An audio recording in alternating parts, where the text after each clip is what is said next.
Back to clean news UP. चलिए देखते हैं उत्तर प्रदेश की 25 फटाफट बड़ी खबरों को। यूपी के खास शहरों में धार्मिक पर्यटन के लिए बनेगा अब स्पेशल फंड, डिमांड होते ही मिलेगा धन। धार्मिक पर्यटन को प्रोत्साहित करने के उद्देश्य से प्रदेश सरकार ने इस बार नई व्यवस्था की है। अब कुछ खास शहरों में एक अलग फंड बनाया गया है, जहां से पर्यटन योजनाओं के लिए मांग होने पर शासन के विशेष मद से बजट जारी किया जाएगा, जिससे काम तत्काल हो। प्रयागराज, वाराणसी, चित्रकूट, गोरखपुर जैसे शहरों में पर्यटन के दृष्टिगत प्रदेश सरकार की ओर से लगातार काम कराए जा रहे हैं। यहाँ के मंदिरों का जीर्णोद्धार हो रहा है। योगी सरकार सोलर पंप सेट पर सब्सिडी बढ़ाने पर जल्द करेगी निर्णय। उत्तर प्रदेश में सोलर पंपिंग सेंटर पर किसानों को मिलने वाले अनुदान राशि में वृद्धि करने पर सरकार शीघ्र निर्णय लेगी। विधान परिषद में सभापति के निर्देश के बाद नेता सदन से सदस्यों को यह आश्वासन दिया। प्रश्नकाल के दौरान शिक्षक नेता ध्रुव कुमार त्रिपाठी ने प्रदेश के किसानों को दिए जाने वाले सोलर पंपिंग सेट पर अनुदान राशि को बढ़ाने का मामला उठाया। जवाब में कृषि राज्य मंत्री बलदेव सिंह औलख ने कृषि विभाग के राष्ट्रीय खाद्य सुरक्षा मिशन योजना के माध्यम से किसानों को दिए जाने वाले अधिनियम 10,000 या मूल्य का 50% जो भी कम हो अनुदान देने की जानकारी दी। सावधान, यूपी में यहाँ 40 की स्पीड से ज्यादा भगाए वाहन तो कटेगा चालान। आगरा में एमजी रोड समेत शहर की प्रमुख सड़कों को खाली देखकर यदि आप एक्सीलेटर दबा रहे हैं तो सतर्क हो जाएं। इन सड़कों पर वाहनों को 40 किलोमीटर प्रति घंटे से अधिक रफ्तार से न दौड़ाएं। तेज स्पीड आपकी जेब पर भारी पड़ सकती है। ओवर स्पीड पर चौराहों पर लगे सीसीटीवी की मदद से आपके वाहन का चालान किया जा सकता है। परीक्षा केंद्र को 12 फरवरी से उपलब्ध करवाई जाएंगी उत्तर पुस्तिकाएं। यूपी बोर्ड की हाई स्कूल और इंटरमीडिएट की परीक्षाएं 22 फरवरी से प्रस्तावित है। जिले के परीक्षा केंद्रों को 3 क्षेत्रों में वर्गीकृत किया गया है। इन केंद्रों को 12 फरवरी से उत्तर पुस्तिकाएं उपलब्ध कराई जाएगी। जिला विद्यालय निरीक्षक प्रयागराज पीएन सिंह ने बताया कि उत्तर पुस्तिकाओं का वितरण 3 चरणों में किया जाएगा। 12 और 13 फरवरी को गंगा पार के परीक्षा केंद्रों को उत्तर पुस्तिकाओं का वितरण किया जाएगा। 15 फरवरी को यमुना पार और 16 फरवरी को प्रयागराज सदर के परीक्षा केंद्रों को उत्तर पुस्तिकाएं वितरण करने की तिथि निर्धारित की गई है। अयोध्या, वाराणसी के साथ 17 महानगरों को भी सोलर सिटी बनाएगी योगी सरकार। उत्तर प्रदेश में सोलर एनर्जी को प्रोत्साहित कर रही सरकार अयोध्या और वाराणसी के साथ 17 महानगरों को भी सोलर सिटी के रूप में विकसित करेगी। महानगरों को सोलर सिटी के रूप में विकसित करने के बाद योगी सरकार का लक्ष्य ग्रामीण इलाकों को सोलर ग्राम के रूप में विकसित करने की योजना पर कार्य करेगी। उल्लेखनीय है कि योगी सरकार ने अयोध्या को प्रदेश की पहली सोलर सिटी के रूप में विकसित करने का लक्ष्य रखा है। इस पर तेजी से कार्य चल रहा है। अल्ट्रा पोर्टेबल एक्सरे मशीन से आसान होगी टीबी जांच की राह। जिले में क्षय रोग नियंत्रण के उद्देश्य से शहरी और ग्रामीण इलाकों में अभियान चलाकर स्क्रीनिंग करवाई जाएगी। इसमें ultra portable hand x-ray machine की जांच से राह और आसान हो जाएगी। स्वास्थ्य विभाग की ओर से मंडलीय अस्पताल कबीर चौरा में आयोजित कार्यक्रम में एक्सरे मशीन का शुभारंभ CMO doctor Sandeep Chaudhary, SIC doctor SP Singh ने किया। इस दौरान एक व्यक्ति का एक्सरे भी किया गया, जिसकी रिपोर्ट 1 मिनट में मिल गई। अब गांव में मौसम खराब होने से पहले ही जान सकेंगे किसान। ब्लॉक और गांव स्तर पर ऑटोमेटिक वेदर स्टेशन तथा ऑटोमेटिक रेन गेज लगाने के लिए प्रदेश सरकार ने बजट में 410 करोड़ रुपए का प्रावधान किया है। इससे किसानों को मौसम की सटीक जानकारी मिल जाएगी। गांव से जो डाटा एकत्रित किया जाएगा वह मौसम विभाग के पास जाएगा। इससे यह पता चलता है कि किस क्षेत्र में कितनी बारिश होगी या कहाँ सूखा पड़ने वाला है। इससे किसान कम या अधिक बारिश वाली फसल का चयन कर सकेंगे। काशीवासी ध्यान दें, क्यूआर कोड से पता चलेगा घर से कूड़ा उठा या नहीं। शिकायत भी कर सकेंगे लोग। शहर की सफाई व्यवस्था की ऑनलाइन निगरानी के लिए 2,20,000 भवनों पर क्यूआर कोड लगाया जाएगा। इस कोड से पता चलेगा कि आपके घर से कूड़ा उठा है या नहीं। नगर निगम एक्सिस बैंक की मदद से क्यूआर कोड लगवाएगा। पिछले दिनों पायलट प्रोजेक्ट पर जवाहर नगर कॉलोनी में 6,000 भवनों पर क्यूआर कोड लगाए गए थे। इनमें शिकायत भी कर सकेंगे लोग। फर्राटा भरने से पहले सावधान, एक्सप्रेसवे की तर्ज पर आगरा शहर पर भी कटेंगे चालान। उत्तर प्रदेश के आगरा में शहर की सड़कों पर तेज रफ्तार वाहनों से कई बार हादसे हो चुके हैं। पुलिस चालकों के खिलाफ कार्रवाई तक नहीं कर पाती, मगर अब यह नहीं चलेगा। वाहनों की रफ्तार पर न सिर्फ ब्रेक लगेंगे बल्कि चालान भी कट जाएगा। वाहन स्वामी को शमन शुल्क भी भरना होगा। एक्सप्रेसवे की तर्ज पर स्मार्ट सिटी के कैमरों को अपग्रेड कर दिया गया है।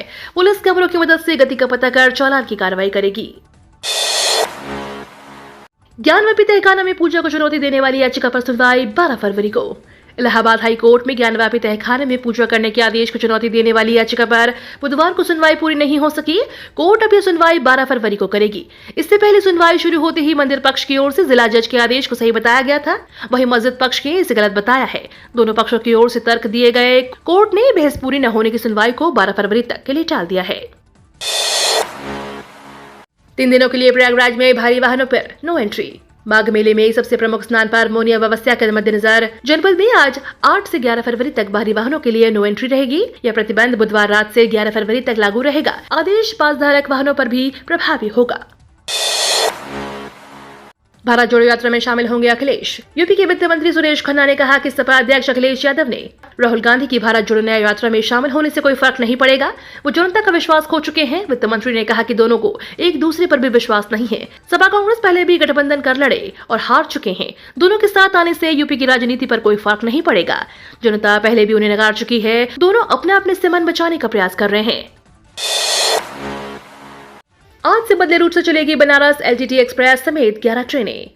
जगन्नाथपुर स्टेशन पर यार्ड रीमॉडलिंग के चलते बनारस एलटीटी समेत 10 ट्रेनों के मार्ग में बदलाव किया गया है। 8 से 13 फरवरी तक एलटीटी बनारस एक्सप्रेस निर्धारित मार्ग मानिकपुर प्रयागराज शिवगंज के स्थान पर बदले मार्ग मानिकपुर प्रयागराज स्टेशन प्रयागराज रामबाग के रास्ते आवाजाही करेगी। इस दौरान यह ट्रेन प्रयागराज शिवगंज वाराणसी के स्थान पर प्रयागराज स्टेशन पर रुकेगी। गौ संसद में गाय को राष्ट्रमाता घोषित करने का प्रस्ताव पारित, हत्या पर मिली मृत्युदंड। माघ मेले में पहली बार हुई गौ संसद में चारों पीठों के शंकराचार्यों की सहमति से गाय को राष्ट्रमाता का दर्जा दिलाने के लिए ध्वनि मत से प्रस्ताव पारित किया गया। इस दौरान गौ संसद में लिए गए निर्णयों के आधार पर 21 सूत्रीय घोषणा पत्र जारी किया गया है। इसमें गौ हत्या पर मृत्युदंड का प्रावधान लाने, गाय को पशुओं की सूची से अलग कर गौ मंत्रालय का गठन करने और स्कूलों में मिड डे मील में पुष्टाहार की जगह बच्चों को गाय का दूध पिलाने की बात प्रमुखता से शामिल है। इस प्रस्ताव की प्रति बुधवार को केंद्र सरकार को भेजी जाएगी। सीएम योगी का अखिलेश यादव पर तंज सुन हंसने लगे सपा विधायक। मुख्यमंत्री बोले, इनके पीडीए में चाचू नहीं। उत्तर प्रदेश विधानसभा के बजट सत्र के दौरान उत्तर प्रदेश के मुख्यमंत्री योगी आदित्यनाथ ने विपक्ष पर जमकर हमला बोला। इस दौरान सीएम योगी ने समाजवादी पार्टी के मुखिया अखिलेश यादव पर चाचा शिवपाल का नाम लेकर भी तंज कसा। सीएम योगी ने कहा कि हमारे डिप्टी सीएम ने कहा था कि हमारे पीडीए का मतलब परिवार डेवलपमेंट अथॉरिटी है। उनके पीडीए में और लोग हैं लेकिन चाचू नहीं हैं। हमेशा ठगे जाते हैं। कब तक न्याय होगा? एक बार पढ़िए महाभारत। वहीं सीएम योगी की इस बात पर बीजेपी सहित सपा नेता हंसने लगे। सीएम योगी ने कहा कि अगर ये लोग राम को मानते तो चाचा नहीं भूलते। वेब पोर्टल के जरिए प्रभावी ढंग से नागरिक केंद्र सेवाएं प्रदान करने पर यूपी सरकार का फोकस। उत्तर प्रदेश के समेकित विकास का खाका खींच रही यूपी सरकार प्रदेश के सभी नागरिकों को उच्च नागरिक केंद्र सेवाएं प्रभावी ढंग से प्रदान करने के लिए प्रतिबद्ध है। इसी क्रम में योगी सरकार द्वारा वेब पोर्टल का विकास कर उन्हें इन सहूलियतों के साथ आधुनिक तकनीक से लैस करने की प्रक्रिया निरंतर जारी है। ऐसे में मुख्यमंत्री की मंशा अनुरूप उत्तर प्रदेश राज्य सड़क परिवहन निगम के वेब पोर्टल के डिजाइन, विकास और कार्यान्वयन की कार्रवाई शुरू कर दी गई है। कागजी छुट्टी खाते में यूपी के सरकारी कर्मचारियों ने ऐसे लिया अवकाश तो प्रमोशन और इंक्रीमेंट पर पड़ेगा असर। उत्तर प्रदेश के लाखों कर्मचारियों के लिए कार्मिक विभाग का एक आदेश खतरे की घंटी है। अगर किसी कर्मचारी ने लापरवाही बरती तो उसकी सर्विस ब्रेक हो जाएगी। इसके बाद जब वह नौकरी दोबारा ज्वाइन करेगा तो वहीं से सर्विस शुरू होगी, जिसका सीधा असर प्रमोशन और इंक्रीमेंट पर पड़ेगा। दरअसल उत्तर प्रदेश के कार्मिक विभाग के अपर सचिव देवेश कुमार चतुर्वेदी की ओर से आदेश जारी कर दिया है। लोक निर्माण अनुभाग 8 की ओर से आदेश जारी कर दिया गया है कि सभी प्रकार के अवकाश मानव संपदा पोर्टल के माध्यम से ही स्वीकृत किए जाएंगे। भौतिक रूप से प्राप्त अवकाश संबंधी प्रार्थना पत्र स्वीकार नहीं किए जाएंगे। 31 गांव के किसानों को 5% भूखंड देने की तैयारी। नोएडा प्राधिकरण ने 347 किसानों को 5% भूखंड देने की तैयारी शुरू कर दी है। 268 भूखंड के लिए सेक्टर 146 में 11.25 हेक्टेयर जमीन चिन्हित कर दी गई है। अब यहां भूखंड देने के लिए लोगों में 15 दिन की आपत्तियां मांगी गई थी। नोएडा प्राधिकरण के एससीओ सतीश पाल ने बताया कि सेक्टर 146 में 31 गांव के किसानों को भूखंडों का आवेदन होना है। इसके अतिरिक्त 8 और गाँव मोहियापुर, सुत्याना, इलाहाबाद, नंगली नंगला, रसूलपुर, नवादा, शहरदा, परथला, खंजरपुर और छियासी के 5% आबादी भूखंडों का नियोजन प्राधिकरण की भूमि पर किया गया है। यूपी पुलिस हुई हाईटेक, अब गूगल मैप पर होगी अपराधी के घर की लोकेशन। बिजनौर जिले की पुलिस गूगल मैप से अपराधियों के घरों तक पहुंचेगी। इसके लिए अपराधियों के घरों को लोकेशन गूगल मैप के जरिए विभाग के ऐप अपलोड किए जाएंगे। उनके परिवारों के नंबर भी अब पुलिस के पास रहेंगे, जबकि पहले की त्रिनेत्र ऐप पर अपराधियों के घरों की फोटो और अन्य डेटा अपलोड किया जा चुका है। उत्तर प्रदेश की पुलिस लगातार हाईटेक होती जा रही है। अपराध पर रोक लगाने के लिए अधिक से अधिक प्रयास किए जा रहे हैं। सिपाही भर्ती में 75 जिलों के 2377 केंद्रों पर परीक्षा देंगे 48 लाख अभ्यर्थी। सिपाही नागरिक पुलिस के 60,244 पदों पर होने वाली सीधी भर्ती की लिखित परीक्षा में 48,000 अभ्यर्थी हिस्सा लेंगे। इसके लिए सभी 75 जिलों में 2377 परीक्षा केंद्र बनाए गए हैं। उत्तर प्रदेश पुलिस भर्ती और प्रोन्नति बोर्ड की अध्यक्ष डीजी रेणुका मिश्रा ने आगामी 17 और 18 फरवरी को 4 पालियों में होने वाली परीक्षा के आयोजन के लिए सभी जिलों के डीएम और पुलिस कप्तानों को परीक्षा केंद्रों की व्यवस्था, कक्ष निरीक्षकों की तैनाती के मानकों, नोडल अफसर बनाने के संबंध में अहम दिशा निर्देश जारी किए हैं। केंद्रों पर पूरी जांच पड़ताल के बाद ही अभ्यर्थी प्रवेश कर सकेंगे। उन्होंने बताया कि सीधी भर्ती की लिखित परीक्षा के एडमिट कार्ड 10 फरवरी को जारी किए जा सकते हैं, जिसे भर्ती बोर्ड की वेबसाइट से डाउनलोड करना होगा। भूमि पूजन समारोह 19 फरवरी को पीएम मोदी के आने की संभावना, धरातल पर उतरेंगे 10 लाख करोड़ के एमओयू। वैश्विक निवेशक सम्मेलन में हुए 38 लाख करोड़ रुपए के समझौतों को धरातल पर लाने के लिए 19 फरवरी को भूमि पूजन समारोह का आयोजन होगा। लखनऊ के इंदिरा गांधी प्रतिष्ठान में होने वाले कार्यक्रम का प्रधानमंत्री नरेंद्र मोदी उद्घाटन कर सकते हैं। इसमें देश विदेश के निवेशकों को आमंत्रित किया गया है। समारोह में 10 लाख करोड़ रुपए के करीब 14,000 एमओयू को शामिल किया जाएगा। वहीं 20 और 21 फरवरी को प्रदर्शनी का आयोजन किया जाएगा। सुधरा यूपी का मौसम, ज्यादातर जिलों में खुली धूप, पहाड़ों पर हुई बर्फबारी से बनी रहेगी गलन। यूपी का मौसम अब साफ हो रहा है। बुधवार को लखनऊ समेत बाकी जिलों में भी धूप दिखी। हालांकि हवा में गलन बरकरार रही। पहाड़ों पर हुई बर्फबारी की वजह से ठंडी हवाएं सर्दी का एहसास कराती रही। मौसम विभाग के अनुसार अब आने वाले दिनों में भी मौसम ऐसा ही बना रहेगा। दिन के तापमान में बढ़ोतरी होगी। 12 से 20 फरवरी तक चलेगा रोजगार मेला। 1000 से अधिक युवाओं को मिलेगी नौकरी। दीनदयाल उपाध्याय ग्रामीण कौशल योजना के तहत प्रत्येक विकास खंड में 12 से 20 फरवरी तक रोजगार मेले लगाए जाएंगे।